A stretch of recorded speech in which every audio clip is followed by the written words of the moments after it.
చెల్లె నా చెల్లెలా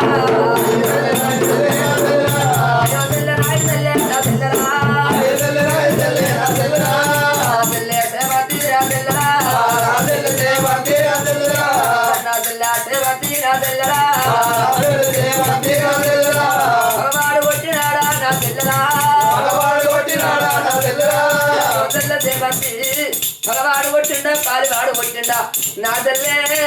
ఈ గుడ్డోళ్లకు అన్నగాళ్ళకు నేను అన్నవాడు కట్టి పెట్టానని చెప్పి నువ్వు బాయి చూసుకున్నావా నా పిల్లలా చూసుకున్నావా